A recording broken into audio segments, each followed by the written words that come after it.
onde anda o super popular presidente da República? Aquele que não pode colocar o pé na rua, apesar dos 60 milhões de bots. Ninguém sabe, ninguém viu. De vez em quando ele meio que dá o ar da graça, né? Solta uma notinha que ele escreve agachadinho ali atrás das emas da alvorada. Invariavelmente uma declaração desastrosa que envergonha o Brasil mundo afora. Pois bem, nesse vídeo aqui eu trago para vocês a data certinha em que ele vai ter que aparecer. Obviamente, viagem internacional e o destino, galera, não poderia ser pior para ele e para o Brasil. Vou explicar tudo para vocês em detalhes, esse é o nosso tema principal de hoje. Mas temos alguns subtemas para tratar antes. Tá? O primeiro é esse aí no canto da tela. Vejam só no que o Brasil foi transformado. O que aconteceu foi o seguinte, o TSE multou o Flávio Bolsonaro durante a campanha em R$5 mil por ter associado, vejam só, Flávio, como é que você faz essa associação absurda, né? Associar o Lula ao PCC, que absurdo, Flávio Bolsonaro, vergonha, 01. E o Flávio foi lá e tomou uma multa de R$5 mil e recorreu. A situação atual é o seguinte, a advogada do Lula é a mulher do Zanin. A ação foi parar no STF e o relator da ação é o Zanin. Então a gente tem o Flávio Bolsonaro, filho do ex-presidente, recorrendo de uma decisão do TSE, uma multa de R$5 mil, pelo absurdo de ter associado Lula com o PCC. A advogada do cara é a esposa do ministro do STF, que é o relator da ação. Né? Eu não vou aqui arriscar, porque de repente o Zanin tá no começo ali, né? Já surpreendeu algumas vezes, pode surpreender de novo, né? E se declarar suspeito e deixar a relatoria para outro ministro. De um jeito ou de outro, é um absurdo, né, gente? Ter uma decisão aí que foi tomada recentemente que chega a ser ridícula, né? Uma vergonha. Como é que pode a esposa de um ministro advogar numa causa que está tramitando dentro do STF? Independente do Zanin ser relator ou não, mas coisas do Brasil, do PT e da esquerda, né? Vamos ver o que vai acontecer. Espero que o Zanin tenha esse bom senso, nem que seja teatro, tá, pessoal? Outro teatrinho que a gente se acostumou a ver durante o governo Bolsonaro, o orçamento secreto. Né? Nunca existiu emenda. Antes era emenda do relator. Aí no governo Bolsonaro virou orçamento secreto, porque a alegação era de que ninguém sabia para onde ia o dinheiro. Apesar de ser um projeto do Congresso, do Bolsonaro ter vetado, aí depois o Congresso foi lá, derrubou o veto e não tinha mais o que fazer. Se o Bolsonaro vai lá e veta de novo, ia dar uma confusão, o clima com o Congresso ia ficar insustentável, então ele não teve saída. Né? Aí virou o orçamento secreto do Jair Bolsonaro, apesar dele não ter envolvimento algum na história. Tá? Aí acaba o governo Bolsonaro e tudo volta a ser emenda do relator. Inclusive a gente teve, se não me engano, no mês de julho, o recorde, né? Mais de 11 bilhões de reais em um mês em emendas para o Congresso Nacional. Tá? Só, como eles não podem largar a narrativa, né?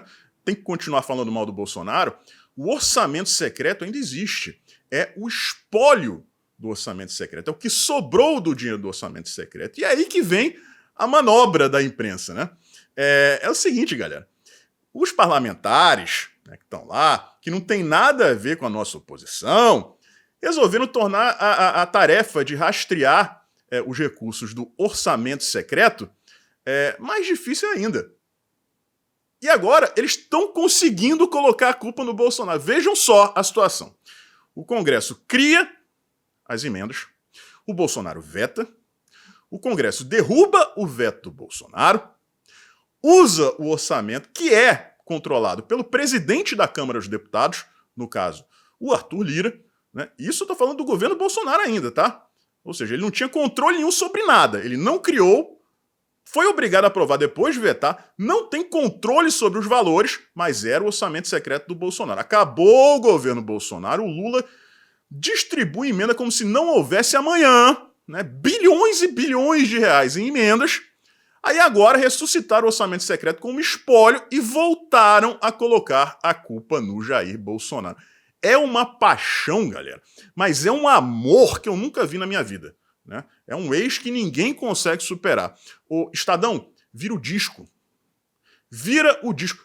Cobra o presidente que vocês ajudaram a eleger a dar as caras na maior crise geopolítica que o mundo está vendo em muitos e muitos anos. Talvez desde o fim da Segunda Guerra Mundial.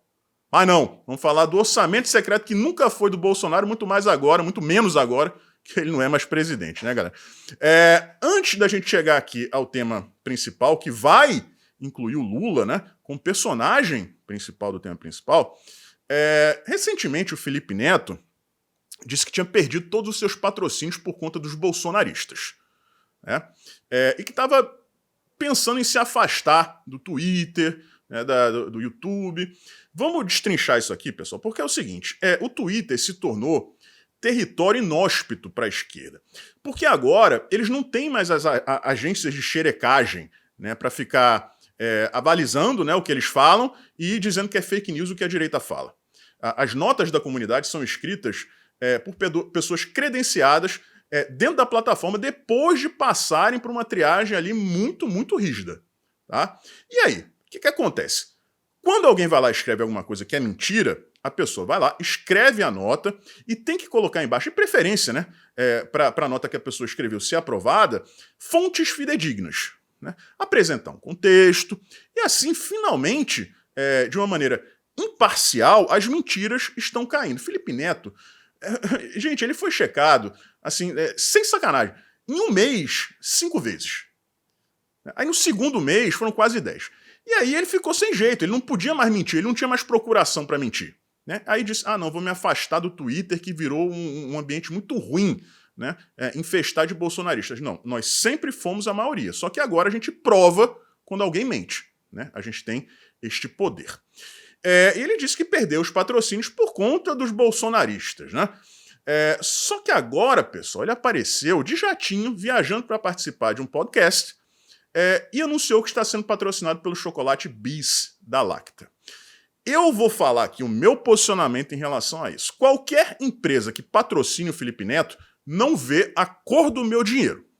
Então, aqui na minha casa, eu adoro chocolate, não entra mais Bis e não entra nada, absolutamente nada da Lacta. Eu não estou chegando aqui para vocês e dizendo boicotem a marca, né? Boicotem a Lacta, boicotem o chocolate Bis. Não, eu estou informando vocês. O que vocês vão fazer com essa informação não é problema meu, tá? Então, tá aí, Bis, Lacta, fizeram a escolha. Aqui na minha casa não entra mais, tá?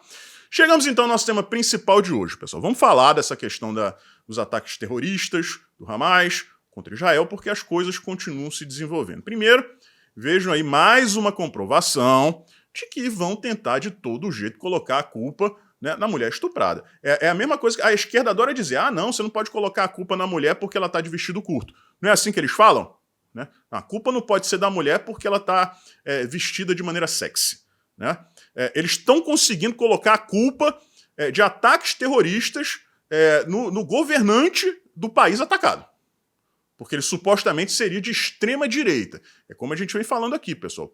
Para eles conseguirem abrir caminho para a direita permitida, né, que não é direita, para os liberaloides, para algum espectro ali que tente, né, passar a impressão de ser direita, eles precisam jogar a direita verdadeira para a extrema. E aí eles vão atribuindo à direita uma série de adjetivos, de posicionamentos que a maioria deles nem tem nada a ver com política e não fazem parte das nossas crenças. Então o Benjamin Netanyahu é de extrema direita e graças ao seu extremismo, que não existe, ele jogou Israel em uma guerra, né? Ele colocou um vestidinho curto e convidou o estuprador para a casa dele, tá? É isso que a imprensa está dizendo e eu estou mostrando isso aqui para vocês todo dia. Não caiam nessa, tá? De preferência, se vocês virem um negócio desse, vão lá, comentem, não precisa xingar, não precisa ofender. Só digam, né, na rede social da publicação e digam, olha só, a gente está ciente que isso aí é balela, isso aí não condiz com a verdade, isso é um jornalismo porco. Se vocês quiserem denunciar, vão lá e denunciem. Eu denuncio, tá? Israel bombardeou os 2 principais aeroportos da Síria. O que estava acontecendo? O governo sírio estava mandando ajuda para o Hamas, que já está no conflito, foi quem começou, né, os ataques terroristas, e para o Hezbollah, que é um outro grupo terrorista islâmico que está ali, ninguém sabe ainda se eles já entraram de fato na história, já gravaram um vídeo dizendo que vão entrar, mas a gente não sabe se eles já estão participando ou não ativamente dos bombardeios contra Israel, tá? Pode ser que sim, estejam misturados com o Hamas. Né? Não existe um comunicado oficial, pelo menos até o momento em que eu estou gravando isso aqui. Então, como estava acontecendo isso, né? Equipamentos, recursos saídos da Síria, vindos, né, do governo sírio, Israel foi lá e bombardeou os 2 maiores aeroportos da Síria. A coisa tende a ir piorando. Quem está adorando isso é o Putin, né? Porque ninguém fala mais da invasão da Ucrânia. Ele deve estar tocando o terror lá e ninguém mais fala nada, né? E aí, pessoal, a gente chega à questão do Lula. Antes dele fazer a cirurgia alegadamente de quadril, né, é uma série de comentários desastrosos do Lula, né? Ah, eu vou operar o meu quadril, eu não aguento mais de dor e tal. Ninguém viu o Lula mancando. Ah, eu não vou para o Rio Grande do Sul porque eu tô com muita dor no quadril, eu comi uma jabuticaba estragada, então não vou poder ir, né? Aí no dia seguinte ele tá lá no 7 de setembro, faceiro, não sei quantas horas em pé, não manca nenhuma vez. Aí no dia seguinte vai pra Índia, uma viagem de não sei quantas horas de avião, aparece por lá em pé bonitinho, não manca. Aí depois faz a tal da operação do quadril e no dia seguinte vai pro Palácio da Alvorada. Só que até agora ninguém viu a cara dele. Daqui a pouco aparece que nem o Estênio Garcia, né? Com a cara toda esticada parecendo um homem-peixe. Só falta isso. Minha opinião, ele fez cirurgia plástica e usou aí essa história de dor no quadril para conseguir isso aí. Ele disse que não queria ser visto, né, de andador, porque seria feio, né, denotaria fraqueza, como se o Lula tivesse sido bonito algum dia na vida. Enfim, ele está desaparecido, ninguém viu, né, ele solta uma notinha aqui, outra notinha ali. Ontem eu mostrei para vocês o cara no meio de uma guerra santa. Ai, faz um cessar-fogo para mim. Faz um cessar-fogo.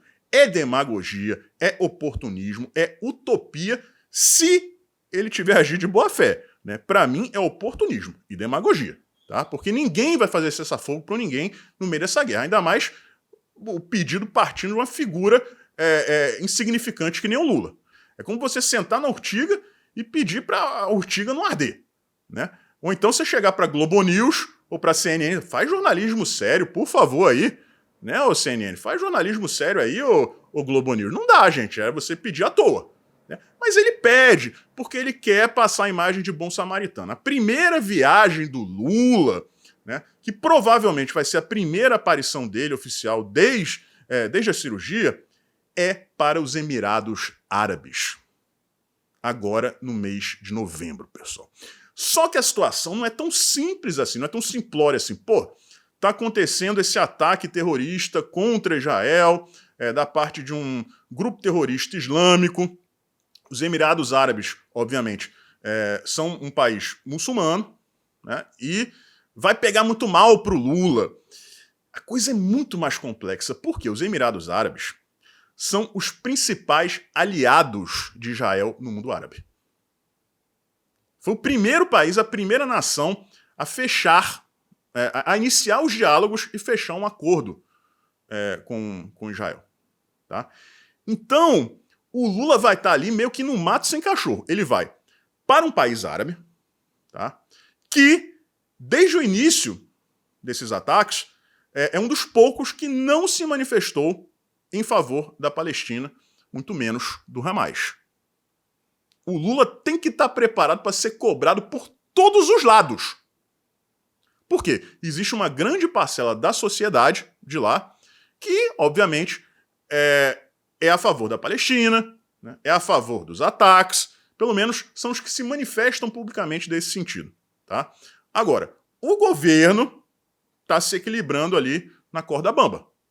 Então, ele vai ouvir da mídia, que é contra Israel, ele vai ouvir da mídia, que é em favor de Israel, estando em um país árabe e islâmico, que, por sua vez, tem um governo que tenta equilibrar suas relações com Israel. Se correr, o bicho pega, se ficar, o bicho come. O Lula não vai querer um andador, não, ele vai querer um corredor, tá? Porque ele vai ficar sem saber o que fazer. Vocês imaginem esse cidadão sendo colocado num púlpito daquele, com um microfone, um monte de microfone na frente, um monte de repórter, de jornalista preparado, fazendo pergunta para ele. É o cenário perfeito para um mar de pérolas. Vai sobrar ostra nos Emirados Árabes. aguardem, porque vai ser imperdível, tá? Por fim, galera, nós não temos presidente.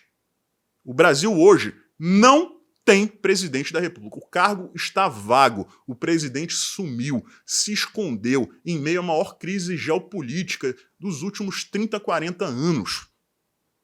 O vice-presidente está de mãos amarradas. Ele colocou uma venda em cima do Alckmin com medo do chuchu. Tentou emplacar a Janja, foi criticado porque ela é merecedora de críticas, abrindo ou não a boca, representando ou não o governo.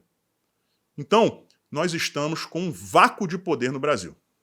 Ele só aparece na base da notinha. Você não vai ver a imprensa criticando isso. Compartilhe esse vídeo, um forte abraço e a gente se vê por aí.